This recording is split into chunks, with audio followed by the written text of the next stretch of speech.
of 5 years block of each, and this is 16th year running now.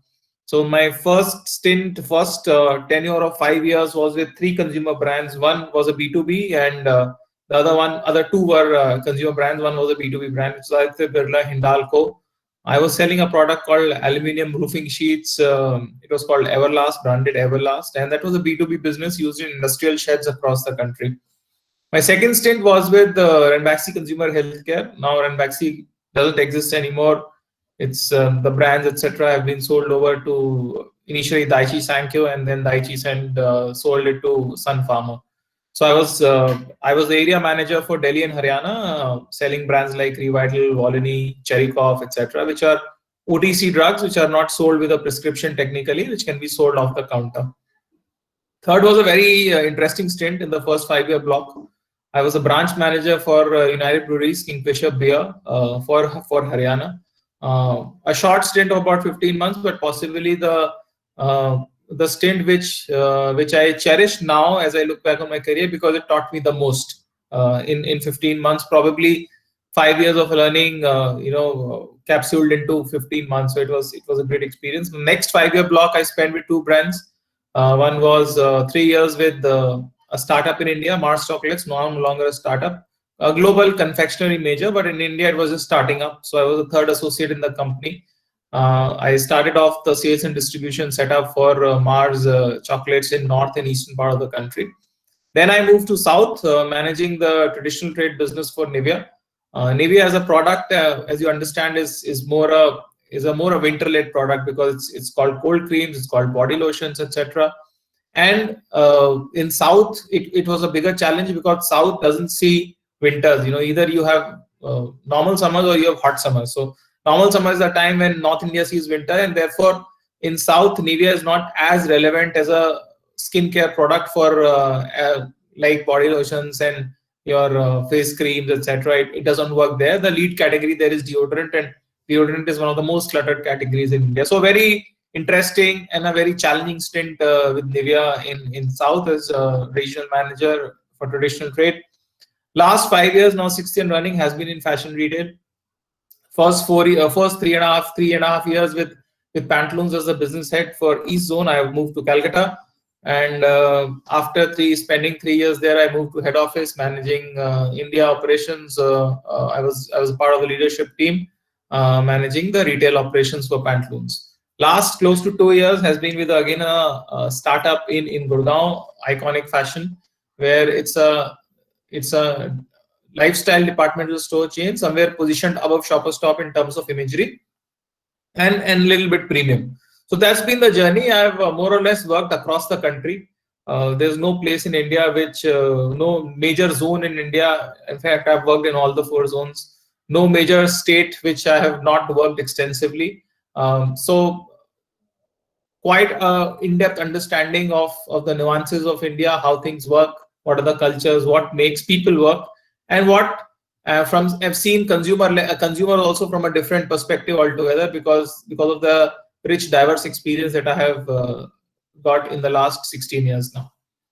So now coming to what I think is relevant from a consumer point of view and consumer behavior, I've learned these 4 C's of consumer behavior. One is compulsion, second is convince, third is choice, and fourth is clarity.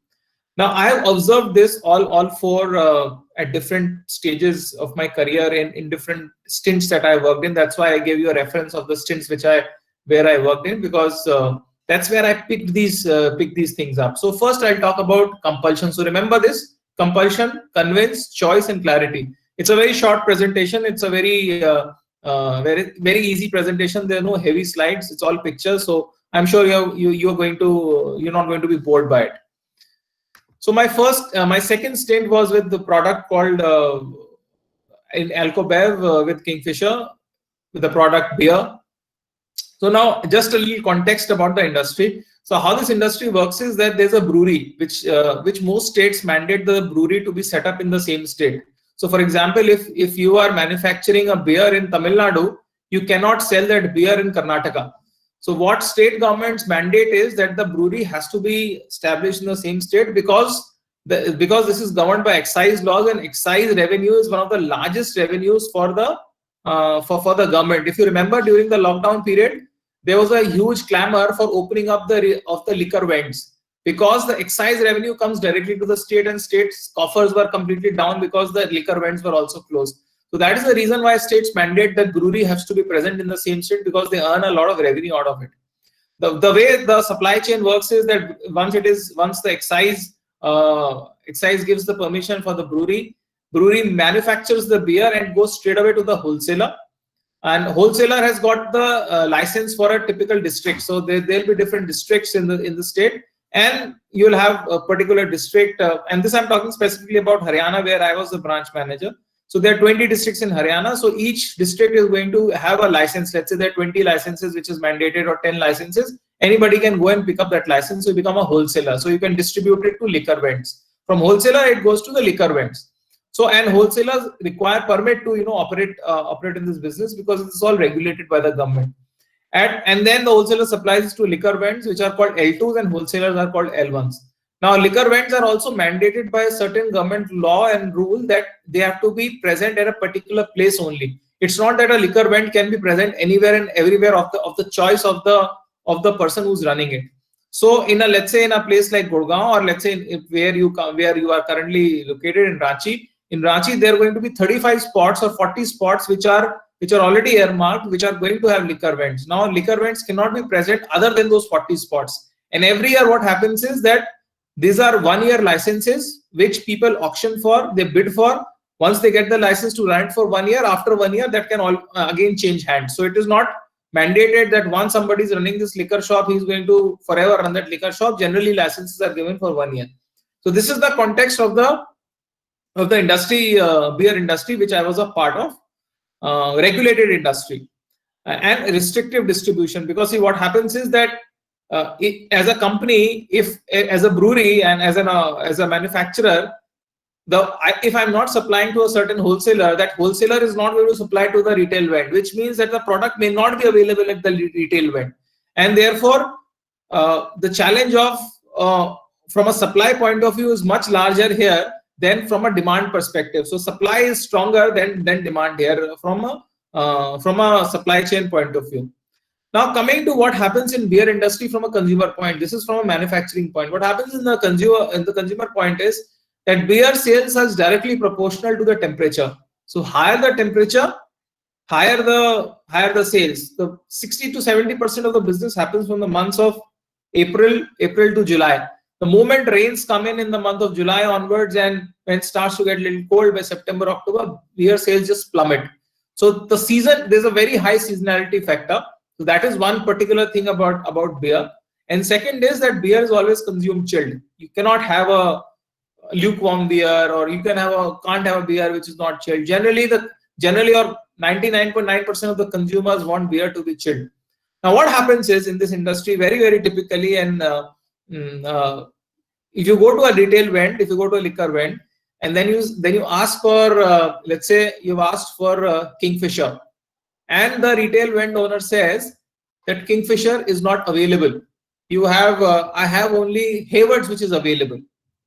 So what's going to happen is 99.9% of the time the consumer say it's okay, give me Hayward's. Or the retail vend boy says that I don't have I have Kingfisher, but it is not cold. Hayward's is chilled.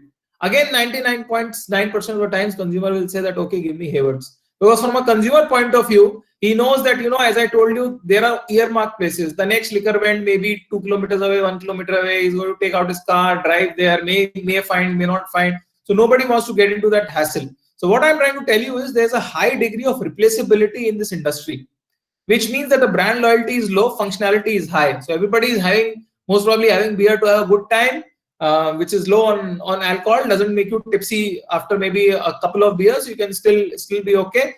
So generally what happens is high degree of replaceability, low brand loyalty, and high functionality.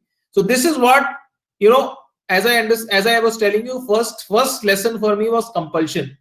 Here the consumer is under pressure to take something which he may or may not like, but because of the availability and non-availability of too many options or choices close by, this is a compulsion for the consumer. So this is the first thing which I learned from a consumer behavior perspective, that compulsion does play a role in changing or deciding what the consumer wants, and therefore having an impact on consumer behavior. So that's the first industry which I worked and picked up this learning of compulsion. My second stint, this was my third stint when I was with Nivea. So this was about convince. So generally, if you will go back in time, if you go back, let's say early 2000s, the positioning of deodorants was on 3 points, 3 main factors. One was it was on anti-odor. It was deodorizing. So if you will put on a deodorant, you will smell good, and the other person may not be offended by body odor, and some people may have a problem with body odor. So therefore, that's one positioning platform which deodorants had. The second positioning platform was it is zero sweat. It is antiperspirant, so it will not make you sweat. Generally, a lot of people also have a tendency of sweating too much. Therefore, there was a functionality which was antiperspirant. And if you put all these two together, you feel good about yourself. There's a level of aspirationality involved, because people who are putting deodorants were consumers, seem to be who would have moved out of talcum powder, because that was the first fragrance that generally people use when in their evolution. So these were the 3 primary positioning platforms of deodorants. Now cut to 2010. So you had a brand called Axe, still there, and it was a market leader by far. So 1/3 of the market, of the deodorant market, about 36-37% share was with Axe, and others were like too far behind in terms of their revenue, of the sales, of their positioning, of their marketing spends, of the impact which they were having on consumers, new products which they were bringing out in the market. So this was 2010. Now cut to 2015. So a new product from nowhere, just in about 4 to 5 years, came from behind and overtook Axe. That was Fog. And again, they changed the complete positioning of the deodorant.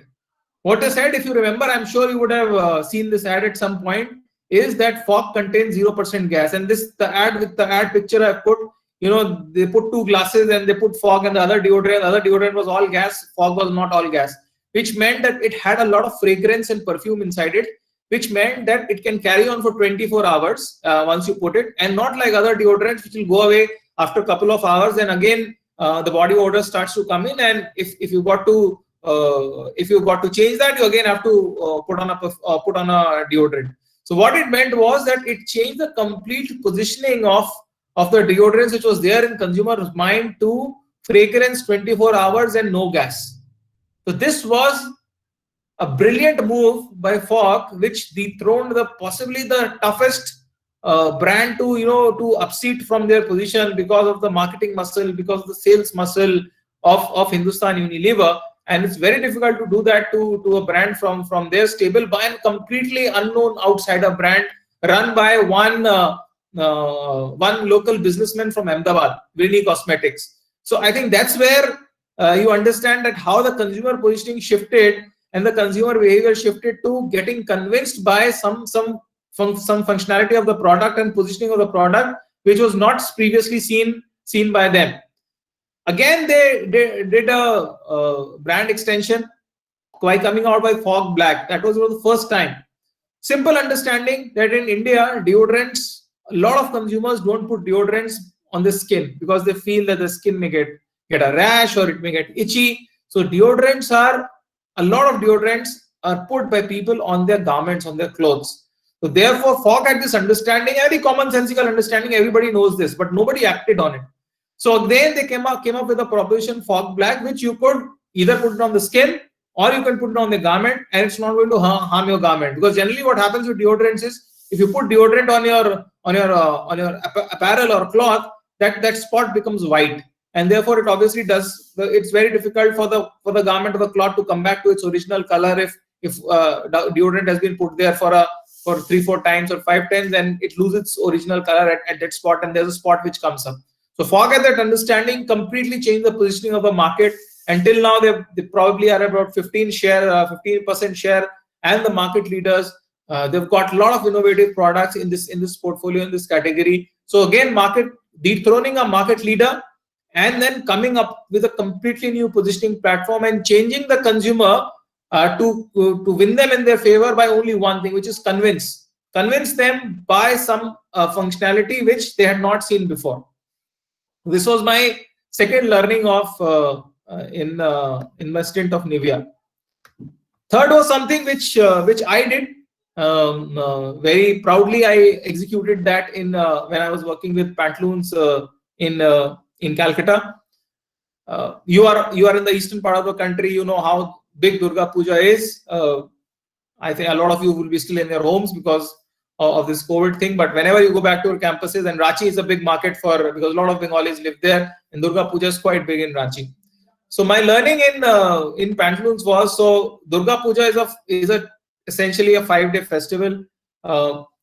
Every person in the family has to have 3 changes of clothes every day, which means that every person will have at least needs to have 15 new dresses or 15 new pairs of clothes. Multiply that by the number of people in the family and add to it visitors, friends, family, etc. So it's probably the biggest apparel shopping festival in the world, because that's how the structure of the festivity is. So every year everybody puts in a lot of promotions on Durga Puja. As Pantaloons, and I just joined this business in 2015 in East, we also had a lot of promotion, and that time everybody shops. There's if you've got garments in your store, people are going to shop. Possibly what can change the behavior for the consumer is if you've got a better proposition or a better offer, because most likely people also see that most of the designs are same, most of the patterns are same, fabrics are same. So it is not too much of a differentiating factor. Wherever they get better deals, from a point of view of what their affordability is, they'll go to different types of stores based on their affordability. Within that same affordability segment, whichever retailer is offering a better proposition in terms of promotion, consumers are most likely to shift to that retailer. So, and what happens is that, and what I realized in my first year there is that shopping happens in bursts. It's not that people are going to shop for one day. Generally, festivities, if you look at Diwali is now being reduced to a one-day festival. So people will shop for Diwali maybe once and that's it. But in Durga Puja, because you're buying for so many people and for so many occasions, you buy in bursts. So every consumer most likely is going to buy 2 times, 3 times, or 4 times during that 40-day period. Generally, it starts with the women buying with the kids buying first, and then it goes to women buying for themselves, and third is the men shopping. So people generally shop for 3 times in that period. Now we had this promotion which I have put up. So it was shop for 4,999 and get bedsheet worth 2,999, 7,999, get a duffel bag 4,999, shop for 11,999, get bedsheet and duffel bag put together. So challenge with this was, and this is the consumer insight standing on the floor which I got, was that people came in and said that every time I'm coming to you, how many bed sheets will I take? You know, last time I came, shop for 5,000, you give me a bed sheet. Now I'm again coming shopping for 5,000, again giving me a bed sheet. It's better than I go to some other place, he's giving me some other promotion. So therefore, you know, there's no point for me to take a second bed sheet. I'll go to maybe some other retailer and pick up something from there because they have a different offer. So this was when, you know, Dimag ki batti jali, you know, Mentos had, you know, this is an opportunity. So what do we do? So next year, I started a program called a passport program. Now, what is this passport program? Same promotion, if you see, I made a simple change. I said that since you are visiting multiple times in those 45 days, you have the flexibility of adding your purchases. So you can get a cumulative benefit. Let's say if you have bought shop for 11,000 rupees, you have the flexibility of getting a bedsheet and duffel bag. It's not that every time you come for 5,000, you get a bedsheet. You have an option of redeeming every time that you come. You also have an option of accumulating that you can do it for combined shopping of 45 days, which can add value. You can get a much better gift if you keep adding up purchases. Because I realized that was what was happening. People were visiting 2 times, 3 times, and every time they were getting bed sheets. So now they had the flexibility of getting to the next higher slab of gift. And every year after that, we obviously make the gifts better and better, and so that consumers started to stick to us. So what it did was, it resulted in a lock-in, some sort of a mental lock-in from a consumer. So consumer, what he thinks is that, okay, I've gone to Pantaloons, I've shopped for 5,000 rupees, and we had this beautiful tracker that somebody shop for 5,000. We'll say that, okay, you are only 2,000 away from a duffel bag, or you 3,000 away from once 1 year we ran a television also, so you are only 4,000 away from getting a 21-inch LED TV. So consumer is mentally locked into your brand, which means that your wallet share goes up. So if somebody is shopping for 100 rupees during that period, and in the last year we were getting only 20 rupees of his shopping, now because of this mental lock-in, we started to get 30% share or 35% share, because consumer thought that, okay, I have a chance of getting a much better gift here, so I might as well go to Pantaloons and shop there rather going to some other retailer. So in resultant, the sales zoomed. So we were able to triple the number of that 45-day sales period the moment we launched this in 3 years' time. And that was a big jump, because for the entire year, 45 days contribute to nearly 30-35% of the sales. Now those 35% of the sales, growing at about 25-30% per year, it's a massive jump for the overall year business. So a huge level of profitability came in just because of one simple thing, that we gave the choice to the consumer. You have a choice to take your own gift or choose your own gift.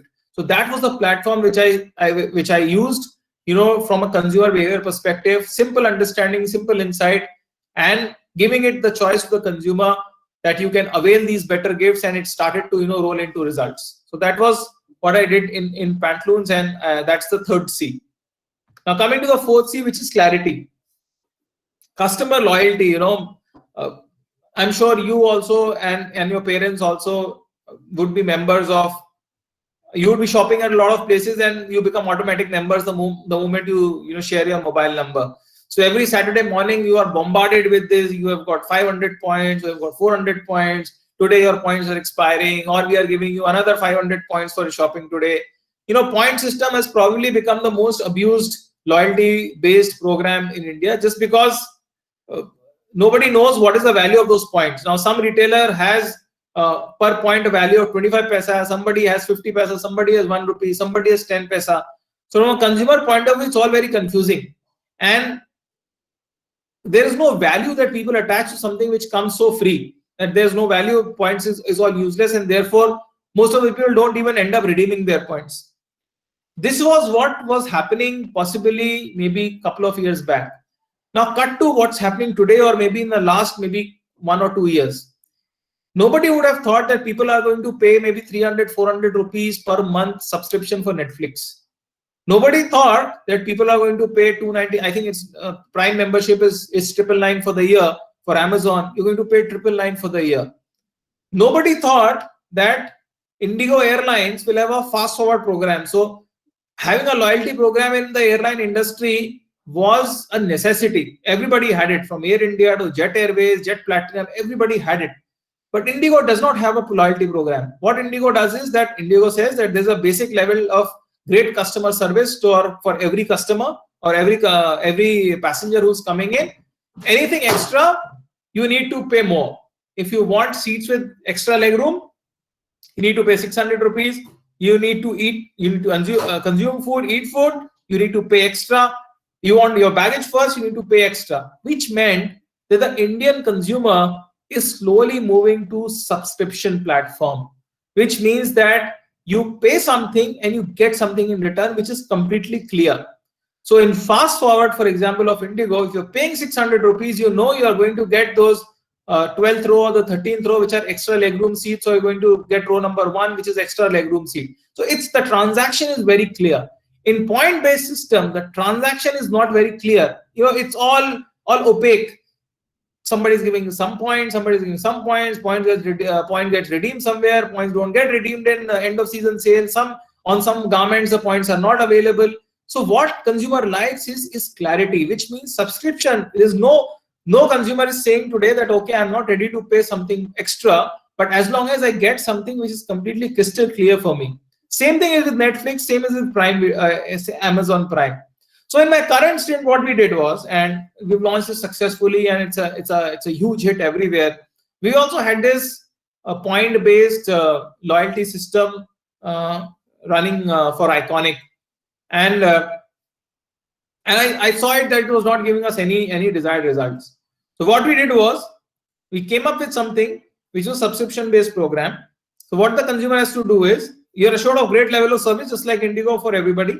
Anything more you have to pay, and if you pay, you're going to get world class benefits. So the way it works is that you've got to pay 9,000 rupees to us.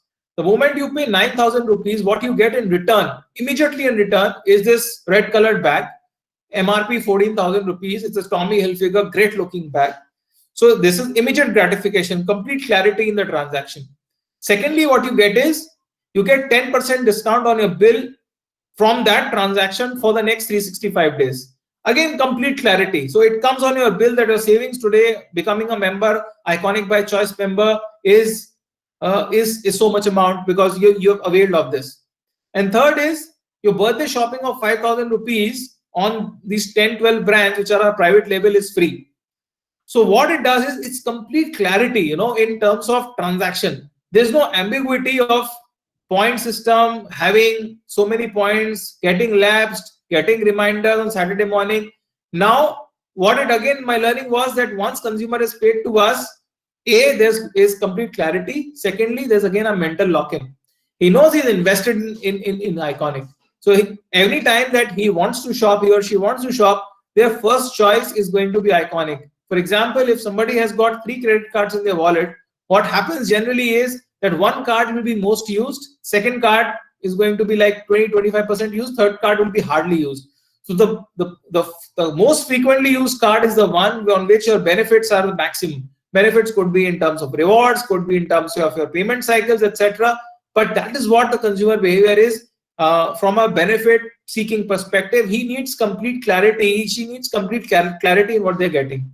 So this was my fourth learning which I executed. So again, going back to from the point where I started, what I have learned from a consumer behavior perspective, how do you learn and influence consumer behavior?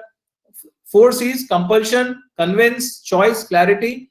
And all these are very commonsensical in nature. Consumer behavior is something which you will have a lot of theories, you'll have a lot of text, you'll have a lot of concepts from all great thinkers, and no problems with those are right in a certain way. But at the end of the day, consumer behavior is something which is on the road, which you can observe people. You can stand in a retail outlet, you can just observe people for 3-4 hours. You learn a lot from a consumer behavior perspective. So it's very, very commonsensical in nature. So that was my piece on consumer behavior. I hope you like this, and now I'm open to questions. Thank you.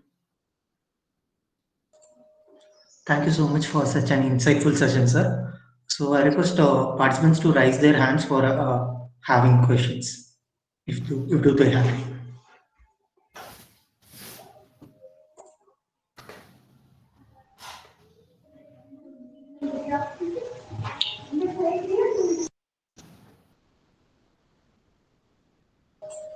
Alright, sir, I'll start with my question. I do have a question after looking at your presentation. So you are explaining about that 4 C's, of which second C is convincing thing.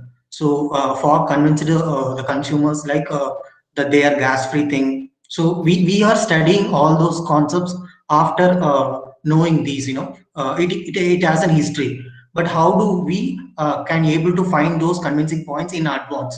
Is there any way to find those points in advance? Observe, common sense. So yesterday somebody was asking me, and there's an investor who wants to invest in putting up a motel. So motel concept in India is still developing on the highways, just like US and Europe. And he wants to build up something which is going to have retail, which is going to have cafes, and which is going to have a place for people to maybe spend their night on. So he wants to build that concept. So he was asking me on the highway between Delhi and Dehradun, where should I put this concept up? What should be the ideal location? And I said that you can obviously look at Google Map. Why do you need me? He said, no, but I want to know from you that what from a consumer behavior insight, what can you advise me? Where should I put this up? I said, listen, for me, again, it's very commonsensical. And just to a point, what you asked me, if there are two cities, Delhi and Dehradun, which are like 5 hours away, and if you started from Delhi, the first break which a person wants to take is after about 2.5 hours of drive. That's a general norm. Then I tried to think that what is the reason. I connected biology with it. Because that is the time everybody needs a loo break. It is as simple as that. So there is no rocket science in it. And that's how development happens. That if you are driving down between two major cities, which are like 5 to 6 hours away, the midway becomes the spot where people stop, maybe to freshen up, to have a cup of tea, because that's the time you start feeling lazy. That's how the body is structured. For example, if you're flying domestically, 2 hours flight doesn't look taxing. The moment flying times become 2.5 hours, it starts taxing on the body. Mentally, you start thinking that it's a long flight. Delhi Bombay is not a long flight. Delhi Bangalore is a long flight. The time difference, the flying time distance difference is only 15 minutes, 15 to 20 minutes. So that is what consumer behavior is all about. How closely do you watch things commonsensically is going to teach a lot about consumer behavior. And that's what I told him, that you should put your motel up at a distance of driving distance of 2.5 hours from Delhi.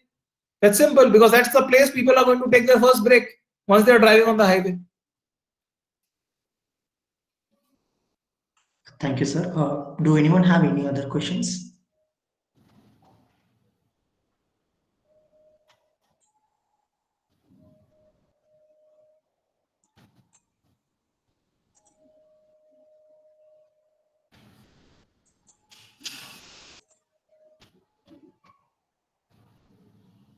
Hello, sir. Yeah.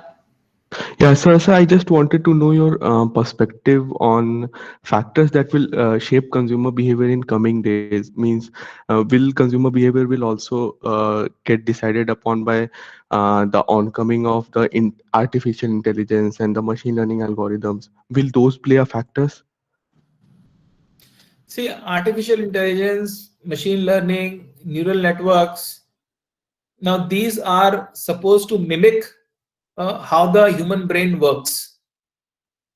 For example, once the pandemic started, COVID started, there was an immediate massive demand for sanitizers and face masks. Right? So nobody had thought about this. And the moment it started, about 15, 20 days or one month into the pandemic, there was no availability in the market.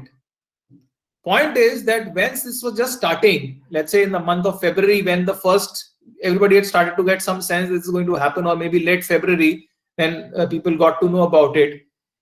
If you would have had AI, or you would have machine learning, or you had neural networks to support you, this would have already told you or forecasted that, listen, 2 months down the line, there's going to be a massive upsurge in demand for face masks and sanitizers. And therefore, you make it up and produce and make it available in the market. So this is what neural networks or artificial intelligence, machine learning is going to do. To answer the first part of the question, how is it going to happen in the world, how consumer behavior is going to change? It's definitely changing around you. Yeah, as consumers, we are changing. For 9 months, there has not been a single visit to any movie theater by people. There are at least 20 to 25 crore people in India who visit movie theaters every year, at least once. There's not been a single visit. Everybody's moved to OTT platforms, right? Everybody's watching Netflix, Prime, everything on their phone. So that's a change in the consumer behavior. And whenever the theaters open, I don't know how many people are even going to go back, because now this is very convenient. You can watch at the time of your liking, at the choice. You have so many things to choose from, so many channels to choose from. You're not fixated at one place. You're not supposed to go drive to a mall, spend money in parking, then buy that expensive 250 rupees, 200 rupees ticket, then spend maybe 200, 300 rupees on popcorn and soft drinks because you're sitting in a movie theater. No. So that's a change in the consumer behavior. Every day in the morning, milk is coming to your doorstep now through an app. That's a change in the consumer behavior. Nobody would have thought about this maybe 1 year back, right? That you are going to get shampoo, salt, rice, milk, wheat, bread, everything. Once you on your app, it's going to be home delivered to you, contactless delivery. What people are talking these days. So change in consumer behavior. Fruits and vegetables coming to your doorstep. When the pandemic struck, when COVID struck, and most of you, our parents or people of that age, want to touch and feel the fruits and vegetables, right? They just don't get satisfaction if something gets home delivered. They want to go to the market, they want to touch every piece of potato, tomato, see how it is looking, feeling fresh or not, and only then they're going to purchase it. See the change in consumer behavior. All of that is now coming home, right? Even old people are changing. They are getting adopted to your apps, etc., and ordering on doing online ordering. Your apparel and fashion is coming home. So that's a change in consumer behavior. Yes, sir. Good afternoon, sir. Thank you for this very insightful session. So my question is like nowadays using artificial intelligence and algorithms, companies are getting engaged in interpreting consumer behavior so that they can market their products as well as create the product which is according to the demand of the changing consumer behavior. But in the parallel with this, there is also a rise in concern about the privacy and data breach. So I just wanted to ask, what's your views on this? Like these are quite contradictory with each other. See, any new technology or any new initiative is going to have an advantage and it's going to have a disadvantage. Nothing in this world has got only advantages, and you must understand this. In our lives also, nothing is only going to have positives and there will not be a single negative attached to it, right? Whether you decide to get into tomorrow any kind of a job. So let's say once you are choosing this course to come into IIM Ranchi, right? You may have had some options with you. Some of you would have had some options with you. That probably it was IIM Ranchi or probably some other institute. So there is a merit, there's a demerit to every institute. You would have chosen it basis saying that, okay, my net promoter score, which means my net positives is higher than net negative, so I'm going to choose this. So everything is going to have a positive and a negative. So as long as your data breaches, etc., are concerned, now as consumers, tell me what sensitive data we have apart from our bank account information. And it's up to you, and it's up to you. You want to put your pictures on Facebook, you want to put your pictures on Instagram. There are a lot of people who don't do that. There are a lot of people who are not on social media. So now if you have opened if you are opening the gate of your home in night and then sleeping or going away, then you can't complain that thieves have come to my house. That's not going to be possible, right? You can't have it both ways. That I'm going to open the door of my house, go away, and then once somebody comes and steals something, then I'm going to complain that why have you stolen? That's not the way it's going to operate. If you're going out, put the locks. And there are privacy locks. How much of it you want to be open to somebody, it's up to you.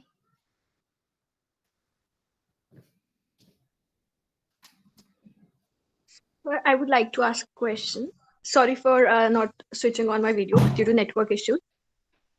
Sir, I have a question. As you said that as you started selling the product of Nivea in the south side, where it was not really applicable, like consumers don't really want to have those products because that was not needed.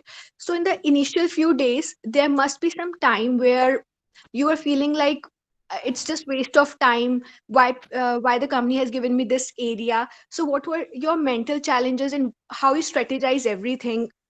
There must be few days that you were not successful in doing that. So yes, very good question, Akshita. Thank you for asking this. In any job that you get into, and this is your first year, and most of you are from first year, maybe after a couple of years you're going to get into your first job, or some people amongst you would have worked. So any job is boring and sometimes too challenging to motivate you to come to work the next day. I'm telling you, every job is going to be like this. So now it depends on you as a person that, okay, are you up for the challenge or not? So for me, when I took this challenge up, what was my motivation? I'll tell you where I came from, my thought process. So I was doing very well in Mars, and possibly one of the best guys that Mars had at that point of time in terms of what output I had given to the company, what type of result I had delivered. So what incited me to take this opportunity with Nivea? So my way I think about myself in the career is that you need to have as many different stints as possible to diversify your skill set, because after a point of time you become stale. If you keep doing the same thing forever in your life, you're not going to succeed. This is applicable in every field. You take the example of cricket. If you don't enhance your skill set, you're going to be sorted out by all international teams, and you'll not be able to score runs. So what for me excited at that opportunity was that I'm going to go to a new place which is challenging from a geography perspective, because I don't know the local languages. There are 4 different states, speak 4 different languages, and I am a North Indian who speaks Hindi and English. So therefore, for me, it's a huge opportunity. So there's a challenge because I don't speak that language.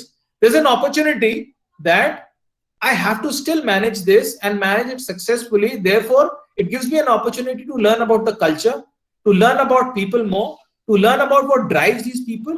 So that was the people aspect, the culture aspect. Second was the product aspect. I thought that, listen, if skincare is not possibly something which is going to work out in South, and one more consumer insight which I read, why skincare doesn't work in South, because in South, a lot of people apply coconut oil on their body, on their skin. They don't apply cream and body lotion. That's the thinking of consumers, and that's where people come from. So that's not a problem. So for me, this was a challenge. The opportunity was that, listen, I can make deodorants big.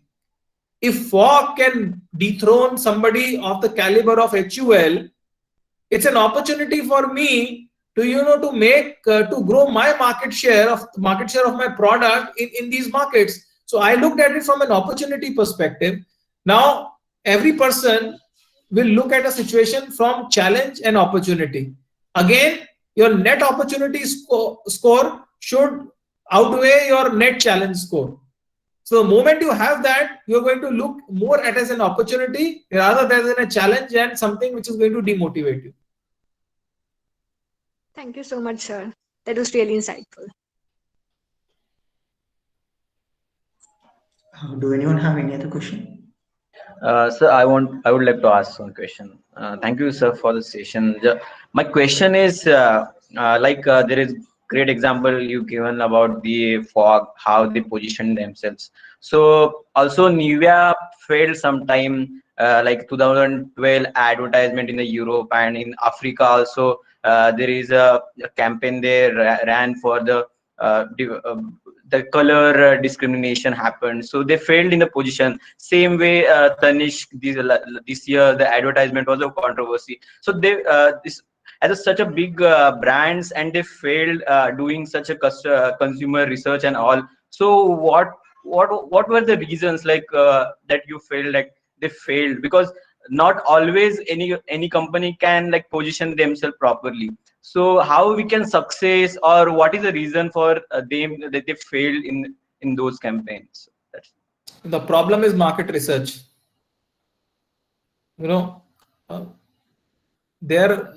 For example, a company like Nielsen, which is the biggest market research company in India, IC Nielsen. What is their sample size? Their sample size is 40,000. On 40,000 base, they extrapolate 130 crore population. That is the problem. So if you are going to sample only 40,000 people, you imagine the number of people per sample. Is it representative? You're not even covering 60% of India's population by even physically going to those places. 40,000 out of 130 crore, there will be no decimal match even. So that is the number one problem. The number two problem is that since you do not have this robust market research data, And once market research companies go to a certain brand, see, there are 3-4 market research companies. All 3-4 will go to a company. I am the CEO of a company. 3 or 4 come to me and they're going to put their pitch to me. And you know what? Most of the times, that company, that market research company succeeds in getting that project if they completely mirror what the CEO wants to hear. The CEO will have a line of thought, right? And if somebody is saying the same line of thought, it is going to somewhere solidify my belief as a CEO that whatever I'm thinking is right. I will be naturally biased to that view. So most likely what happened, I've seen that in my career, same market research company, I worked under 2 different CEOs. To the first CEO, they had a completely different pitch. The CEO got changed, the next CEO came in, she had a completely different view and they turned 360. And that's when I realized that, listen, boss, I mean, there's 2 types of problems. One is a sample size problem. And second is truthful even from that sample size. If you will speak what the management wants to hear, you will have problems like Tanishq had. I mean, it is very commonsensical in nature to now understand that India is no longer what it was 10 years back. It is very commonsensical. Everybody knows that. Everybody has social media, right? So now, why do you want to delve into something which can be controversial? Then you will say, no, we wanted to make it was a very feel-good film, etc., etc. But now India has changed. Now, if India has changed, who's going to tell them? Market research has to tell that India has changed. You should not do this. It's a controversial film. It may give you results, but also there's a chance of probability that it may harm you.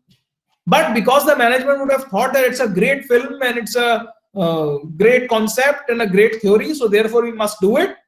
Market research would have said, yes, it's a great concept. You must do it. Nobody's questioning the concept. Maybe it was great. For a lot of us, the film was great. You know, I also saw it. You guys must have seen it.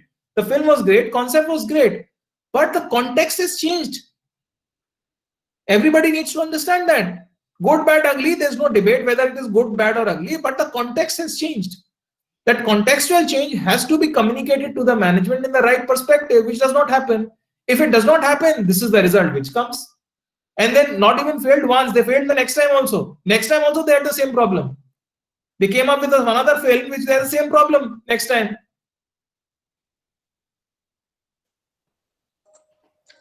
Thank you so much, sir. I think we can have one last question. So, Sir, I have a follow-up question. Sir, basically we know how to think, like we can think out of the box, but how to deal with someone who is coming with out of the box idea, like your competitors comes with one, and what should be your steps, your measures that you should take to not lose the market? So this is Preeti, right? Yes, sir. So Preeti, this is a very bookish and management type of a question which you have asked me, which you will, the moment you'll start working and maybe a couple of years down in your career, you'll realize there's nothing called out of the box. It's all very theoretical in nature, this out of the box thinking.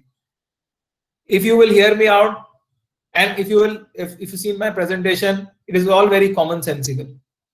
There is nothing out of the box in this world. Out of the box comes in scientific experiments. You're not inventing anything. Our life as management professionals, when we are out of campuses and when we are working, if we follow one very basic principle in life, which is common sense. And I'm telling you, this is the most whatever unused or less used phenomena in corporate world. People want to complicate things. There's too much of complication. So there's nothing out of the box. You tell me one innovation or one product which has been out of the box by any player. It is people who have succeeded on the basis of some coming out with something which is very, very commonsensical. The problem is, once it comes out, you realize, "Arey, ye to bahut simple tha." But it's Right. all very simple. You name one successful product. So what I meant was that, for example, Fog came with this new idea, which was very commonsensical, but it was something that the market did not, that the companies in the market were not capitalizing. What should the current companies do, and what should be the measures so that they can ensure that the market is not lost, and how much time should they take in doing that? See, again, to the last question is that why people did not react, or why a brand like Levers would not have reacted, is again, problem is market research. You're not understanding your consumer enough. You're not going out in the market enough. You know, what is consumer behavior understanding? You stand in front of a retail outlet from morning to evening, you will get consumer behavior understanding. If you stand in a retail store from morning, this is what I did when I was a business head for Pantaloons, and this is what I do currently. I just stand behind the cash counter from morning to evening. I don't do anything else. I just observe what questions consumers are asking, what is it that they are looking for, or I will stand with a salesperson and I'll just observe what explanation he's giving, what consumer is looking for, and I will base my next action basis what the consumer is looking for. Now, if you want to take a decision sitting in a boardroom and not venturing out, then there's a problem. When you do that, you look for market research. And market research also, as I told you, is 40,000 sample for 130 crore population. So therefore, that is also not reliable completely. And that is where it goes wrong. You know, these, I don't know if you follow or not, why these exit polls go wrong every time once there's some kind of an election. Problem is sample size. They will do a sample of 1 lakh people or 50,000 people, or they'll call 50,000 people. Then they'll make an assumption of 130 crore people. Last 2019 elections, nobody gave a chance to Narendra Modi to win. What happened? He swept. Last Bihar election, nobody thought that BJP is going to come to power. Again, the problem is sample size, market research. But people who are on the ground will tell a different story. Who are spending hours and days, months on the ground will give you right feedback. And it doesn't require too much of an effort. A marketer just has to go, stand in front of a retail outlet or in the retail outlet from morning to evening. There'll be at least 100 consumers or 200 customers would walk in, and they would give you exact understanding of what they're looking for. Please base your next action basis what you have learned, and do it for 7-8 days. You are the consumer behavior guru. Again, common sensical. There's no rocket science. Right, sir. Practical experiences give you. And this is what this businessman from Ahmedabad did. Once he launched Fog, this is what he did. It is a typical Marwari businessman. He understood what the consumer was looking for. He gave it to them. Became a super hit.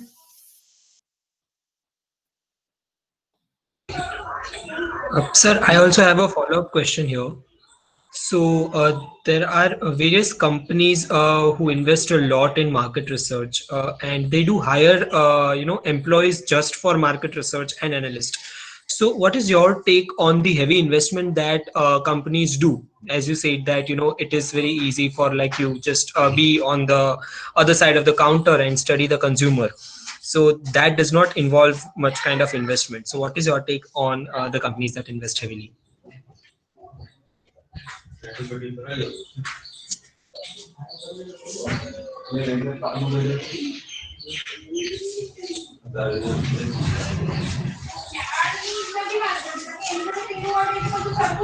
Sir, your video got frozen.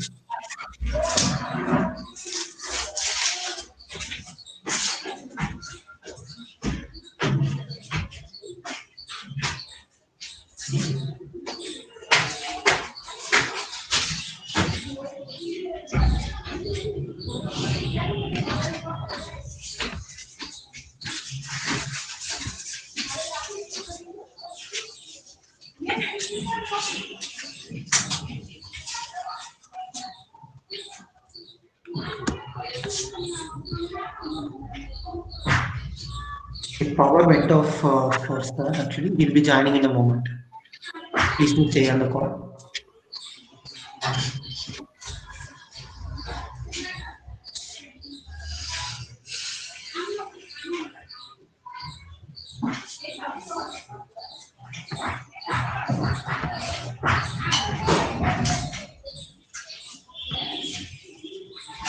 Are you heard?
Can you hear me now?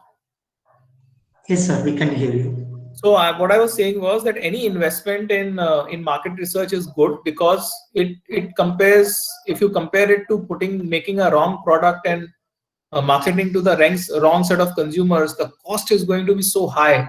So therefore, it's a much welcome move if people are investing, if organizations are investing in putting their own direct resources on the ground to collect information.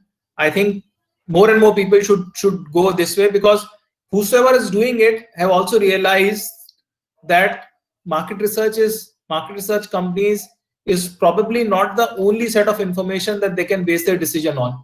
They probably need another kind of sounding board or reconfirmation from some other source, whether whatever they are hearing from market research company is probably the right sort of information. So it's like a secondary sounding board. It's a secondary advice which they want to have, which I think it's a very fair thing for organizations to do. Thank you so much. Thank you so much, sir, for such an insightful session on consumer behavior and market research thing. On behalf of student fraternity of IIM Ranchi, we, Sankriya, the Operations and General Management Club of IIM Ranchi, would like to thank you for taking out your time and from your busy schedule and sharing your experiences with us. I'm sure all of us here would be taking a lot of learnings from this session. From this session, for the session feedback, our corporate relations and placement team would like to connect with you, sir. I have posted one link in chat box. I would request you to join the link for the same, sir. It won't take more than 5 minutes.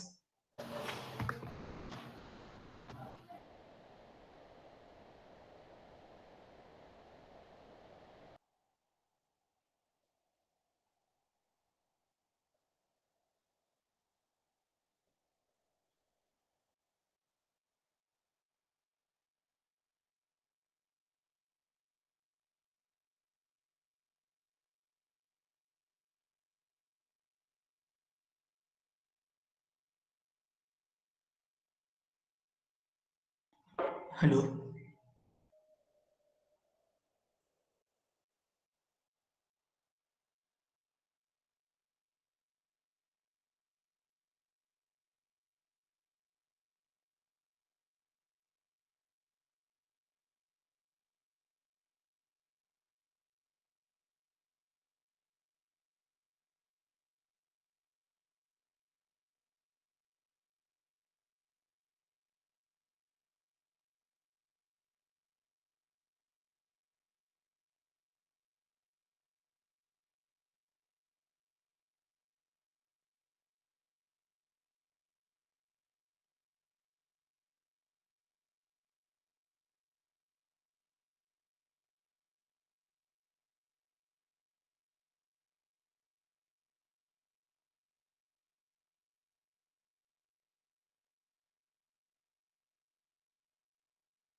Okay, guys. You people can leave. Your attendance was marked, and thank you for joining this session.